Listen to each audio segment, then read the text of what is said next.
Okay, I thought this could be an interesting topic for a video. So I still think Mahomes is the best quarterback in football. A lot of people do disagree. People do have different opinions on who is the best quarterback now. It used to be kind of obvious, but people have thrown Lamar, Burrow, or Allen in the best quarterback in football discussion. And I think for Mahomes versus the other three guys, the conversation kind of can be very different. But what I thought would be an interesting discussion is who do we consider to be the best out of the other three guys? The three that constantly get put into top four category, but none of them have the Super Bowls to show for it. Well, let's compare those three. So in this video, I will be discussing Joe Burrow versus Lamar Jackson versus Josh Allen. And at the end of the video, I will rank who I think is best, second best, and third best. So we're going to get into some numbers here, some advanced stats, some basic stats. I'll explain each of them as we go. So it's Burrow, Lamar, and Allen. I just threw them in no particular order there. The one that is in bold, the number that is in bold, that is who leads that particular stat. I should mention, this is strictly just for last year. I could do their career numbers, but that's not fair because, Josh Allen got off to a slow start, right? Whereas Burrow and Lamar kind of hit the ground running, so to speak. So that wouldn't totally be fair to do. Let's just use last year's number, and we can bring up previous years if we feel like that's necessary. So, for passer rating last year, that one's, we all know what that is. Lamar did have a significantly better passer rating than both Joe Burrow or Josh Allen, although EPA per play, which I usually consider like a better passer rating, again, if you're not sure what that is, it's estimated points added per play. It's an algorithm where they look at what's your estimated points that you're going to get on the specific drive given where you're at, and then after the next play, did it go up or down, and by how much? Compile that together. That is your estimated points added per play. It is a team stat, right? Because if a quarterback throws a pass that should have been intercepted, but the receiver rips it out of the defender's hands, then it would make their stats go up, right? So similar to passer rating, just a little bit better. And you see Josh Allen actually is at the best there. Lamar not too far behind, and then Burrow still really good. This is 1, 2, and 4 respectively. Shout out to Jared Goff for being 3 in that category. Isn't close enough in the other categories to make this list, but give him a shout out. But yeah, that is where those three rank in those two categories. We then get into some more advanced stats, things like PFF grades, which again, I think people kind of know what PFF grade is, but not exactly.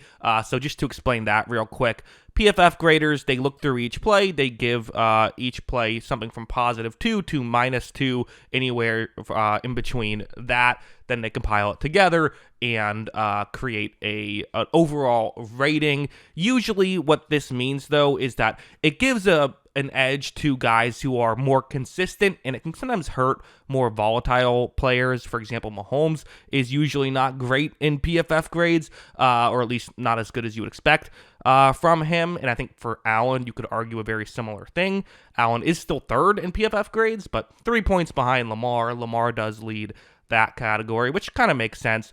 Burrow being number 2, though, for how much he had to throw and how many chances he had to take is really impressive. And we're going to get into another really impressive Burrow stat, turnover-worthy play percentage, which, again, Lamar leads this category, so he should be the one that's the headline. But Joe Burrow being only 0.3 percentage points behind Lamar Jackson, despite how frequently he had to throw and how much teams were defending to pass. And hey, if you're up late, you're going to try and get the interception, try and make the play work, play a little bit more aggressive, which could create more turnover-worthy plays. Despite that, Burrow's ability to protect the football, I've compared him to Drew Brees, what we saw Drew Brees with the Saints a few years of just having to throw so much. But because of that, Brees always turned the ball over just because, got to try and take chances. He was doing the right thing, but that just happened. The fact that Burrow was so efficient while having to throw so much is just so remarkable. But again, Lamar was even more efficient, not having to throw the ball as much. Allen, always been a bit more of a gunslinger, a full point behind Lamar. Still not bad. That's around middle of the pack, 2.6. Worth mentioning, Lamar is first. Burrow, I believe, if I remember correctly, is tied for, he's top 10 for sure. I believe he's top 5, but I could be wrong about that. But he's right around there. But yeah, really impressive stuff from Burrow and Allen. And what's impressive, or excuse me, from Burrow and Lamar. And what's really impressive from Allen, though, is even if 2.6 is a touch higher than maybe you would like for an elite level quarterback, he more than makes up for it with the big time throw percentage. And while he will give you a little bit more of a turnover worthy play here and there, he also will give you a lot more of a big-time throw. 7% of his passes are big-time throws. That's by far and away the most in football. Again, Burrow and Lamar are both great in this. Lamar's tied for 4th. Burrow is 7th in big-time throws. So that just goes to show the difference between 7th and 1st is 1.5 points. That's what Allen can bring to the table.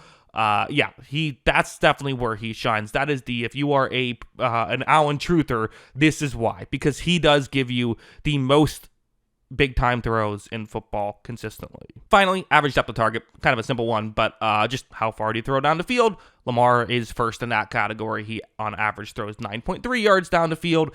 Allen, a little bit less, and Burrow a little bit less than that. Still interesting that Burrow is actually the least at throwing the ball down the field, although I think the offensive line might play a part in that. Let's also talk about the team around these guys, because, listen, trying to use all these stats, I think does a good job, at least a somewhat decent job, at talking about, these players just individually. Things like turnover-worthy play percentage, big-time throw percentage, PFF grades, average depth of target. Those can all help trying to just, specify the individual, but really you do need to look at the team as well. So, okay, where did these three teams rank in really the two categories are pass blocking and receiving. We're going to use PFF grades for this. Yes, the running game factors in. Yes, run blocking factors in, but we're just talking about when they throw the ball, so we're just going to look at those two things. You see, Joe Burrow, definitely the worst thing on this chart is the pass blocking he has to deal with. 29th in football. That's 4th worst in football. That is difficult to even wrap your head around. Receiving is 7th because they do have the two elite guys. Have never really had the depth, so that's why it's just 7th. But still, you got T. Higgins and Jamar Chase. Who cares if you don't have the depth? They're doing all right receiving-wise. Lamar, definitely in the best position out of these three guys. So 7th best pass blocking, 2nd best receiving, according to PFF, because they have the depth. Again, like I said, PFF grades tend to lean a little bit towards guys who are a bit more consistent, so you could argue that, I think, Jamar Chase is probably a more than a tier above Zay Flowers, right? Things like that. So I think it's fair to say that is it really the second best receiving core? I don't know, but it is very good. Josh Allen, again, really good pass protection for him. Receiving still solid, middle of the pack. Not what you would love by a championship contender, but not the worst thing in the world either. So what is the argument for or against these three players? Well, let's start off with Burrow. The argument for Burrow, A, he is the one out of these three that's actually played in a Super Bowl, albeit a Super Bowl he lost, but he played well in the Super Bowl, also, again, got there. He's had the most postseason success out of the three of them, if you want to use that. Also, I think the argument is, hey, despite no offensive line, despite no defense, he's still been able to put up huge numbers while at the same time protecting the football. No doubt about it, what Joe Burrow has done this past year, but also over his career, has just been remarkable. The argument against him, I suppose you could say that the fact that they haven't made the playoffs the past couple years is something, but again, it's a team sport. He's played well. That would be a little silly to me. I think you could argue that the overall offensive output just hasn't been as good as the other two guys is a fair thing to bring up. Again, offensive line's tough. That has to be a huge part of it, but still maybe a fair thing to bring up. Also, he won't quite give you not the lowest big time throw percentage out of the three. He doesn't quite give you those amazing plays, although he will still give you them, and is nowhere near the runner as the other two. A lot of the stats I brought up don't involve running. Some of them do, like PFF grades do involve running, but it isn't the rusher that the other two will give you. The argument for and against Josh Allen is a pretty simple one. He ran the most efficient offense in football last year, despite not having the most talent. Actually, I believe Detroit was ahead of him, but second most efficient offense in football, despite not having as much talent around him as Lamar Jackson did. Well, that's simple enough. The one asterisk on that, though, is he did not have he had some real turnover luck last year, which is funny because 2 years ago, it was the other way, where he had bad turnover luck, which is part of why he wasn't in the MVP discussion, even though he probably should have been. This past year, the opposite happened. Had good turnover luck, which is why he ultimately won the MVP award, actually. But still, yes, he will give you more turnovers. He will also give you way more of those positives, which allows his offense to be so efficient. The question you have to ask, though, is that for the next 10 years, will that continue? Because the turnover luck probably won't be the same.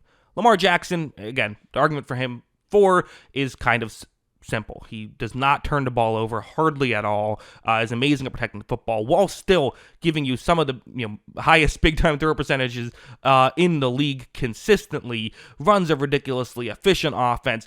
Gives you a ton through the ground. Probably the best pure rusher. So a lot of good stuff for Lamar. And I actually think the argument against Lamar isn't really any of the numbers or anything like that. It's the playoff stuff, right? And again, ultimately, none of these guys have won Super Bowls. Lamar has been to one conference championship game, which he lost. Allen 2, which he's lost. Burrow 2, won one, lost one, and then lost the Super Bowl, right? That's kind of their postseason success. It's not that different, but undeniably, Lamar has played worse in those playoff games than the other two guys have. In fact, I think Allen's actually played the best. Burrow second best and Lamar third best, even though Burrow does have the does have a banner, an AFC Champions banner, even if it's not the one he's looking for, the Super Bowl one. So where do I rank these players? Well, I think I just value being able to protect the football very highly. I do. I think that being able to be consistently efficient and also being able to give you the positives is what I look for in some of these quarterbacks. So while I know this isn't going to be everyone's take, I do think I go Lamar 2, Burrow 3, and Josh Allen 4. Now, while I admit I think Allen this past year was very good,